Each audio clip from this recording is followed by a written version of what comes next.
Hello and welcome to Scrapping on the Fly. My name is Kristen and I'm here today with Off the Board with Pineapple Papers, and since it's Tuesday, Stash Stack Tuesday. So not only will I be grabbing something from Pinterest to inspire me, I will be diving into my stash of randomness and trying to use some stuff up. So here's the pen I found, and is a stamping and card making thing pen, and it had all these red circles, and I really wanted to document these two pictures I just found of me and my mom in 1990, and I'm guessing that it was her birthday, but mine too. Her birthday's in May, so and mine is in August, so I don't know. Anyway, and so I decided, since her favorite color is red, we were having cherry pie, I was going to go with a cherry theme. And so I have these red scraps, these few little wood veneers that I got from my friend Tara, and these random cherry embellishments. So these are little gemstones. These are just like some little 50-cent stickers, and then that one right there is stickabilities. And then I have my Tim Holtz stamps because I want this little circle. And then I have this close to my heart stamp set, and I thought I was going to use that. I don't. I use something else, but just very small amount. And then I have the Studio G Happy Birthday stamp, and there's a happy birthday stamped on the card. And then I have these two different colors of, one's a distress ink and one's a distress oxide, and then my Creative Memories circle punches. And the plan is to just use as much of this stuff as I can, the scraps and the cherry stickers. So I've got my papers, all this fabulous stuff, my punches, these two really fabulous pictures, and this pen. So let's see how this goes. So the first thing I did was I wanted to mimic the way that the card is layered. So I gut this white paper, and this is from a paper pack from Target. And so you'll see little flecks of something in that paper, and it's just kind of like a, it's just like little speckles in the paper. So I didn't mind that for this layout. I typically don't get my white cardstock from there. I get it from Hobby Lobby or Joann's. But when I buy the paper packs that have all the other colors from Target, then it comes with, I think, 4 or 5 sheets of each color. And so that's why I use this white up on these kinds of layouts where I'm going to be doing a lot of coverage and inking. So then I'm going to cut the red paper down to 11 by 11. So it'll have a 1/2-inch border. So there's a thick border on that card. Now the border between the last white layer and the red is a lot thinner than what I have, but I decided that I liked the thick border. So I have tacked down those layers, and I'm just getting my punch, and I start with just the 2 bigger circles, and then I go back later and make a ton more, but I'm not going to make you watch all that because it took me about 5 minutes to punch all the circles. So now there they are. Miraculously, they are right there in that pile, and I'm just going to start down here at the corner and start tacking them down. And I trim this off. I should have trimmed it before I put down, or I could have decorated the white 9.5 by 9.5 square and then attached it, but I didn't do that. You'd think I'd learned from my own mistakes in the past doing that. So what I do is, just whenever I'm going to put the circle down on the bottom or the side, I just trim a little off, and that way I don't have to worry about it. So I'm just kind of organizing because I don't want all this polka dots, even though they're not all the same. I don't want a polka dot on top of a polka dot. There's that one in the top left is a wood grain. Other than that, they don't look as much the same on camera as they do in person. Like, I pulled all my red scraps, and I didn't really want any pink unless it was like a dark pink that looked kind of like a red. And so I just put them all over the place. And I really do love the way that this turns out. I can definitely see the inspiration from the card. So I just get those all around the bottom, kind of in a little swooshy pattern. And I leave that gap down there on purpose. My plan is to put my happy birthday sentiment there. That is only partially going to work out for me. I mean, I do put it there. Anyway, so I get all of those down, and in the inspiration, there is only one circle up towards the top right. So I made a cluster. And then I get this Tim Holtz stamp out, and I dip it in some something persimmon. I'll have to think about the name of it. And I just put some circles in some different places around the page. And I'm just using this Post-it note. So if I want it to come off the page, off that top layer of white, then I can put the Post-it note down and not worry about it getting on that red border. So I get my stamp cleaned off, and then I'm going to try and get a little bit of this candied apple. And there's really not a huge difference between the two colors. I mean, in person you can definitely see a difference. And it's reasonably new to me, so it's uber juicy.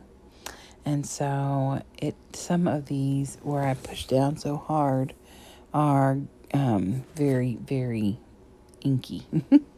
So then I just push out the rest of what's on that ink pad or the stamp onto the page. And then I'm going to set that aside and let that kind of dry while I trim up my pictures. And they end up being 2 3/4 tall. And it looks like they're about 5 inches long, but maybe about 4 inches. And so I'm going to get out some scraps to mat those in, because I am all about using scraps. The year 2022 is my scrap year. And so for me, using stash, that's my big goal. So that's why I wanted to get some of this knocked out. I have a bucket next to my desk, and it's where I put the random stickers that don't really fall into a category.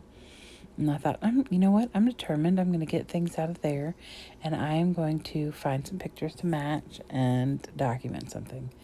And it was the most random selection of things you'll ever find. I have no clue how anybody would have turned that into a layout. It was like some makeup, some cork, some, I don't even remember. It was a hodgepodge of crazy.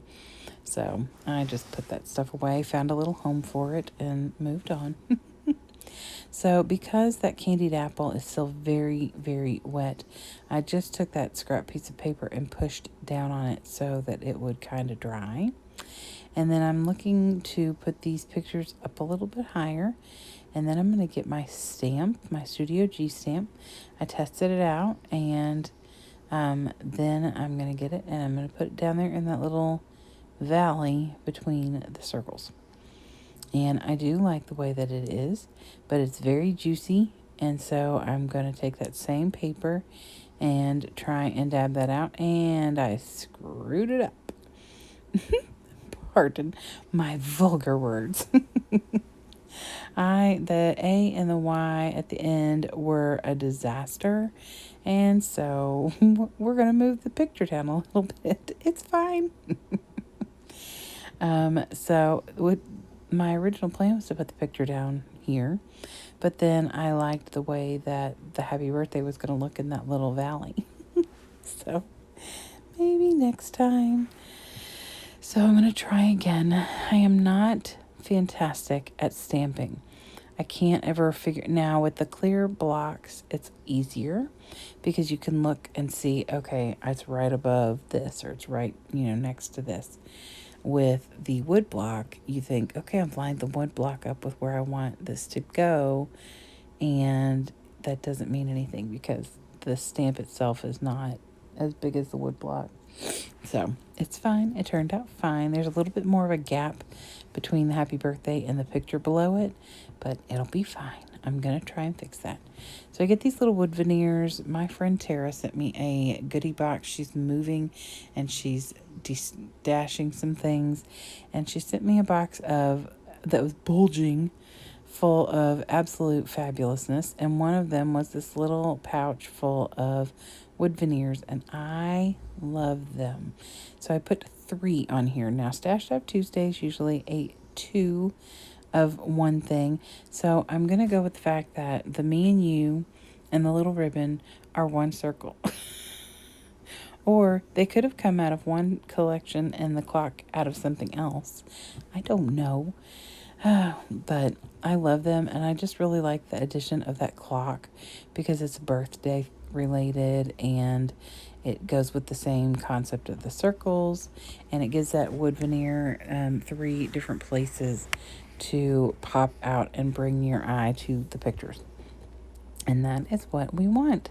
So I just love them, and I love that it says me and you, and it's even in the right order, like I'm sitting there on the left and she's on the right, and the way we're looking at each other just makes my heart smile. She is my dearest friend. I love her so much, and she and I get along so well. I talk to her every night, and I don't know what I'd do without her in my life. So I just love, when I found these pictures, I was just like, yep, I love these. I'm documenting them. So I put these little cherries down, and I like where they are, except the cherries disappear into the cherries that are, the circles. And so I thought I would move it, and that's not going to work for me because it tears one of the circles and makes it a little bit of a mess. So I put it back down so you can't tell, and I fixed that. And then I'm going to come in later with a pen and trace around it so they stand out a little bit. So those little gemstone cherries I've had for a very, very, very, very, very, very long time. I don't know how long that is. It's been many, many years. So I'm glad to get those used up. And so here is where I'm using one of those close to my heart stamps. And this is like the little string that comes off the balloon, I believe is what it's meant to be. And so I use it kind of to cut up that space between happy birthday and that picture, because like I said, I was hoping it would be a little closer to the picture, kind of like it was resting on the top of that picture. Maybe I should have stamped and then put the picture down. What a concept. Anyway, so I wrote the date, I almost wrote 2000 because, I haven't written 19 something in a long time. So I wrote August 1990. Would have been my 15th birthday. And so I am excited that I found these pictures in that stash of stuff, probably from my grandmother's house, because that's my grandpa in the left corner. So here is that card again. And Clean and Simple Stamping.blogspot is who it is by. And it's such a cute and reasonably simple card. And I am loving the way that it turned out. So here is the up close. You can see those speckles in the paper a lot better right there. And they do not bother me at all. I'm loving this monochrome layout. It is very fun. And I love the picture. Look at the way she's looking at me. Oh, I just love her. So I hope you all will come back again tomorrow for the next Off the Board with Pineapple Papers, which is Crystal Barrett. And also check out all the people who are hopping along with Off the Board with Pineapple Papers and Stash Dive Tuesday. They're listed below. Have a great day and happy scrapping.